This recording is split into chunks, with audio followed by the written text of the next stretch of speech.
नमस्कार दोस्तों, AI1 job गुरु में आपका स्वागत है। दोस्तों, आपको हमारे चैनल में छत्तीसगढ़ के मुख्य खबरों के साथ साथ शिक्षा, व्यवसाय, रोजगार, स्वास्थ्य, राजनीति, मनोरंजन एवं खेल जगत के प्रमुख खबरों के अपडेट रोजाना मिलेंगे। तो दोस्तों, खबरों की शुरुआत करते हैं सराईपाली की घटना से, जहां महिलाओं के समूह पर हाथियों के झुंड ने हमला किया, एक की मौत। लगभग 10 महिलाएं फल लेने के लिए ओडिशा सीमा से लगे जंगल गई थी।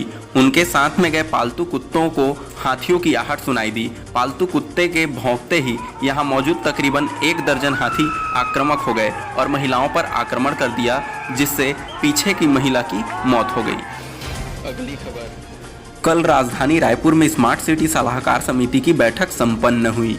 इसमें निर्णय लिया गया पूरे शहर में अंडरग्राउंड वायरिंग होगी। इसके साथ साथ सड़कों की मरम्मत और सौंदर्यीकरण का भी फैसला लिया गया। अगली खबर, मुख्यमंत्री भूपेश बघेल ने केंद्रीय वित्त मंत्री को लिखा पत्र, कहा कर्ज लेने का दबाव राज्यों पर ना हो, केंद्र ही पैसे का इंतजाम करे। मुख्यमंत्री भूपेश बघेल ने ट्विटर के माध्यम से यह जानकारी दी।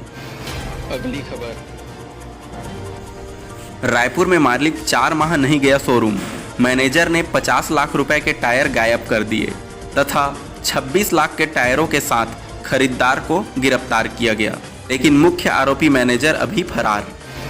अगली खबर, महासमुंद में हीरे की तस्करी करते एक आरोपी को पुलिस ने गिरफ्तार किया है।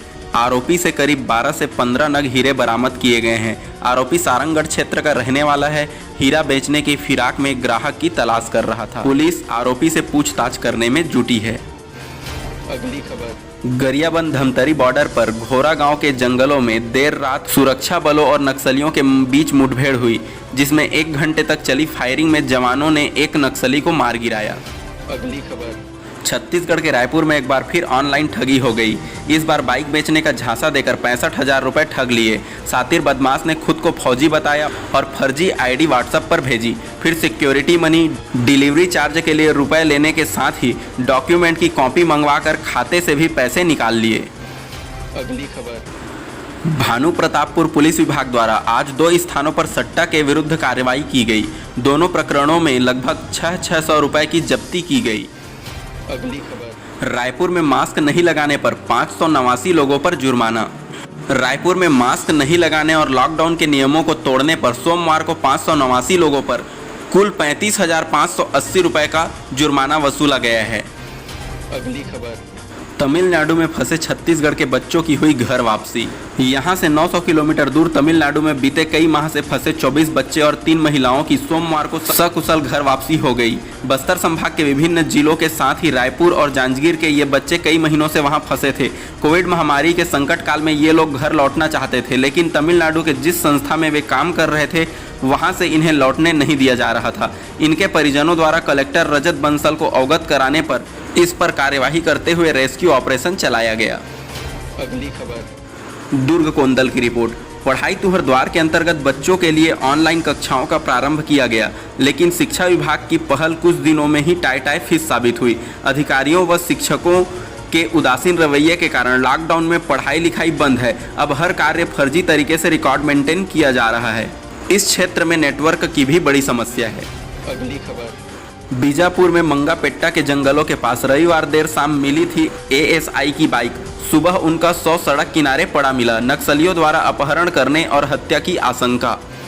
अगली खबर, छत्तीसगढ़ में 1 सितंबर से राज्य सरकार ने बार और क्लब खोलने के आदेश जारी कर दिए हैं। सोमवार की रात जारी आदेश में कहा गया है कि इन जगहों पर social distancing, mask, hand sanitiser, campus sanitising के नियमों का पालन करना होगा। एक वक्त में बार या क्लब में क्षमता से सिर्फ आधे लोग ही मौजूद रह सकेंगे। अगली खबर, छत्तीसगढ़ में जल्द शुरू होगी यात्री बस सेवाएं। बस मालिकों की परिवहन मंत्री के साथ बैठक में फैसला लिया गया। बस मालिकों की परिवहन मंत्री के साथ हुई बैठक के बाद उनकी प्रमुख मांगों पर सहमति बन गई है, जिसके बाद 1-2 दिन में बस सेवा शुरू की जा सकती है। राज्य सरकार के निर्देश के बाद प्लाज्मा थेरेपी की सुविधाओं के लिए अंबेडकर अस्पताल में कोरोना से स्वस्थ हुए लोगों से प्लाज्मा थेरेपी लेने के लिए सहमति पत्र भरने की प्रक्रिया शुरू कर दी गई है। मशीन व जरूरी बुनियादी सुविधाओं का अभाव इस थेरेपी में रोड़ा है। अगली खबर। गोधन न्याय योजना, बारिश में गोबर बहने की भरपाई कर सकती है छत्तीसगढ़ सरकार। मंत्री अमरजीत भगत बोले, नुकसान की जानकारी लेंगे। अगली खबर। छत्तीसगढ़ में टमाटर पर राजनीति गरमाई। भाजपा ने कहा कोरोना सेंटर पर 580 रुपए किलो टमाटर खरीदे गए। कांग्रेस बोली भ्रम न फैलाओ, यह क्रेट के रेट हैं। मामला कांकेर के क्वारंटाइन सेंटर की है। अगली खबर। सरकारी स्कूलों में शिक्षक भर्ती की कमी को दूर करने नियुक्त अतिथि शिक्षकों ने वेतन नहीं मिलने तथा अनुबंध समाप्त किए जाने का विरोध करते हुए सोमवार को बस्तर विकास प्राधिकरण के अध्यक्ष, उपाध्यक्ष एवं संभाग आयुक्त से मुलाकात कर अपनी व्यथा सुनाई। अगली खबर। भानु प्रतापपुर ब्लॉक के ग्राम भैंसा कन्हार के लौह अयस्क खदान में स्थानीय बेरोजगारों को नौकरी देने के लिए सौंपा ज्ञापन। अगली खबर। छत्तीसगढ़ में कोरोना का संक्रमण थमने का नाम ही नहीं ले रहा। बीते 24 घंटे में 1411 नए कोरोना संक्रमित पाए गए हैं। वहीं कुल संक्रमितों की संख्या 31,503 हो गई है। अभी वर्तमान में 14,237 एक्टिव केस हैं। वहीं पिछले 24 घंटे में 8 लोगों की कोरोना से मृत्यु हुई है और इस प्रकार छत्तीसगढ़ में कुल 277 लोगों की मृत्यु हो चुकी है। अगली खबर। छत्तीसगढ़ के गृह मंत्री के सुरक्षाकर्मी और ड्राइवर को हुआ कोरोना। अब सीएम बघेल समेत राज्य के 4 मंत्री आइसोलेशन पर। अगली खबर। पूर्व राष्ट्रपति प्रणब मुखर्जी जी हमारे बीच नहीं रहे। उनका 84 साल की उम्र में निधन हो गया। उन्होंने कैरियर की शुरुआत क्लर्क के तौर पर की थी। 1969 में राजनीति में आए और राष्ट्रपति बनने से लेकर भारत रत्न तक का सफर पूरा किया। अगली खबर। भारत चीन टकराव की आशंका। लद्दाख में 75 दिन बाद फिर तनाव। एक दिन पहले भारत ने चीन सेना की घुसपैठ नाकाम की।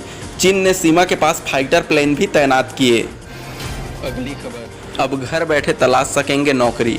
गूगल ने भारत में एक ऐप लॉन्च किया है जिसका नाम है कार्मो। जानकारों की माने तो गूगल का दावा है कि कार्मो जॉब्स ने अपने पेमेंट एप्लीकेशन गूगल पे में जॉब स्पॉट के रूप में जोड़ा है। यह एप्लीकेशन लाखों युवाओं को नौकरी तलाशने में मददगार साबित होगा। अगली खबर। कोरोना संकट में परीक्षा। IIT JEE की परीक्षा आज से 6 सितंबर तक चलेगी। बिलासपुर, रायपुर, भिलाई इसके एग्ज़ाम सेंटर। तो दोस्तों इसी प्रकार छत्तीसगढ़ के न्यूज एवं गवर्नमेंट जॉब वैकेंसी के लेटेस्ट अपडेट के लिए हमारे चैनल को सब्सक्राइब करें। धन्यवाद। जय हिंद, जय भारत।